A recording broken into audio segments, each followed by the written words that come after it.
ज्येष्ठ मास के कृष्ण पक्ष की अमावस्या तिथि के दिन वट सावित्री व्रत किया जाता है। इस दिन महिलाओं वट वृक्ष की पूजा करती हैं। मान्यता है कि वट वृक्ष की त्रिदेव का वास है। साथ ही वट वृक्ष के नीचे यमराज के सावित्री को पति सत्यवान के प्राण वापस लौटाए थे। इसलिए इस दिन वट वृक्ष की पूजा और कथा का पाठ करने का महिलाओं का व्रत का पूरा फल मिलता है। यह विस्तार से पढ़े वट सावित्री की व्रत कथा। एक बार देवी पार्वती ने भगवान शिव से पूछा, हे प्रभु, आप सर्वज्ञ हैं, आप मुझे वह पूर्णकारी कथा सुनाइए जो महिलाओं के अत्यंत शुभ फलदायक हो, पतिव्रता धर्म दृढ़ करने वाली हो और सौभाग्य प्रदान करने वाली हो। प्रयास क्षेत्र में स्थित सावित्री देवी की कथा मुझे सुनाई, जिसकी महिमा आज भी वट सावित्री व्रत के रूप में पूजी जाती है। तब भगवान शिव बोले, हे पार्वती, मैं तुम्हें एक ऐसी कथा सुनाता हूँ जो महिलाओं के लिए आस्था, शक्ति और पतिव्रता धर्म अद्भुत मिसाल है। यह कथा प्रयास प्रभाव क्षेत्र में है, जहाँ सावित्री स्थल नामक स्थान पर वट सावित्री व्रत की महान परंपरा का आरंभ हुआ। बहुत समय पहले शील और प्रजावत्स था, परंतु उसे कोई संतान नहीं थी। संतान की प्राप्ति के लिए उसने कई वर्षों तक नित्य सावित्री देवी की पूजा की। चावल होंगे पन्नी तपस्या और भक्ति से प्रसन्न होकर स्वयं सावित्री प्रकट हुई और उसे पुत्र की प्राप्ति का वरदान दिया। कुछ समय बाद अश्वपति की रानी एक दिव्य कन्या को जन्म दिया, जो रूप गुण और तेज में स्वयं देवी सावित्री ही रखा। वह कन्या बड़ी होकर अत्यंत सुंदर, गुणवान और तेजस्वी बनी। नगरवासी उसे देखकर यही कहते हैं कि कोई साधारण कन्या नहीं है, देवी का अवतार है। जब सावित्री यौवनावस्था में पहुंची तो राजा अश्वपति ने विवाह की चिंता की। उन्होंने अपनी पुत्री से कहा, पुत्री, तुम्हारा विवाह योग्य समय आ गया है, परंतु मैं तुम्हें कोई उपयुक्त वर नहीं ढूंढ पा रहा हूँ। अंत में तुम्हें अनुमति देता हूँ कि तुम स्वयं अपने लिए योग्य वर का चयन करो। राजा के निर्देश पर सावित्री कुछ वृद्ध और बुद्धिमान मंत्रियों के साथ वन क्षेत्रों की यात्रा पर निकली, जहाँ उन्होंने कई तपस्वी और राजस्वी परिवारों को देखा और अंततः शाल्व देश के निष्कासित राजा घुमसेन और के पुत्र सत्यवान को अपना वर चुना। सत्यवान नेत्रहीन राजा के साथ वन में जीवन व्यतीत कर रहा था। अंततः वह धर्मनिष्ठा, सत्यवादी और सेवा प्रिय युवक था।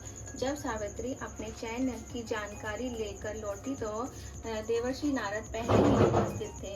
उन्होंने सत्यवान के बारे में वे सुनाते ही कहा, हे राजन, सत्यवान सभी गुणों में श्रेष्ठ है, लेकिन एक दोष है, वह अल्पआयु। मेरे सास ससुर के नेत्र ज्योति लौटा आइए।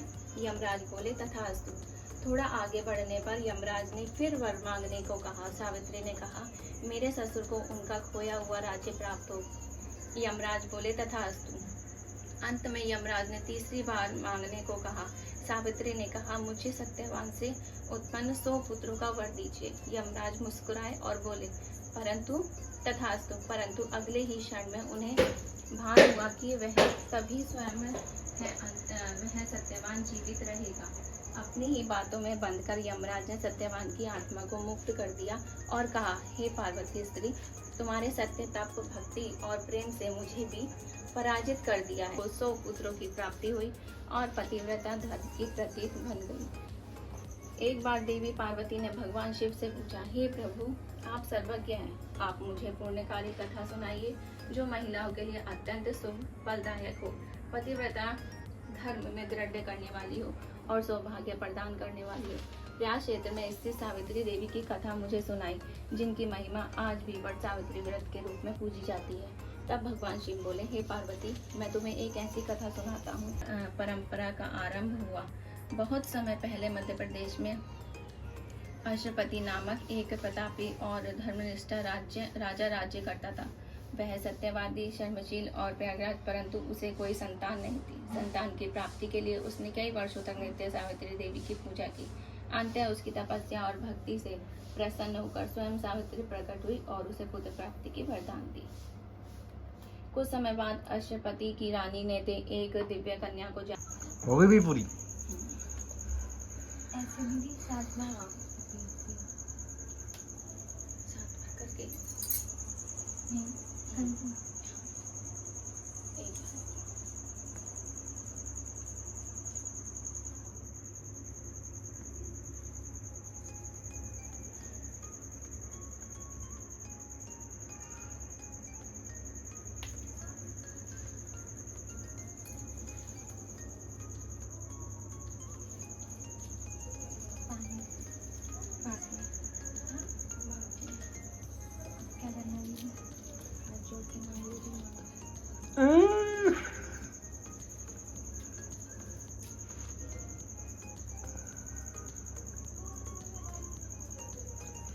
इनकी सभी इच्छाएं पूरी हों। तथास्तु तथास्तु तथास्तु तथास्तु तथास्तु बालक तथास्तु तथास्तु तथास्तु।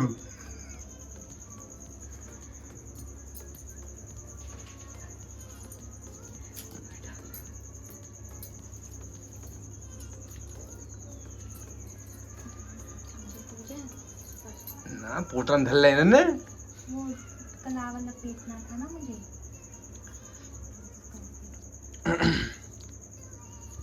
आयशु और सारे आ गए।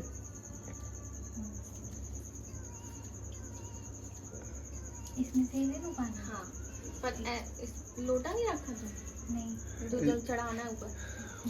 वो मावस को जब खाने में जब वहाँ लोटा में देने डंडा घेर दिया।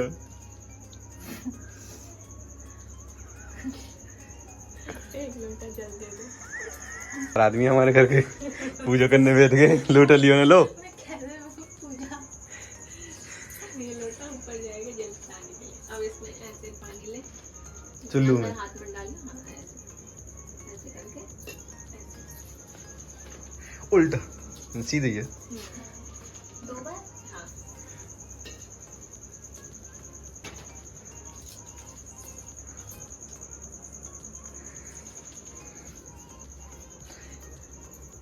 इच्छा तुमने मांग ली 50 करोड़ की।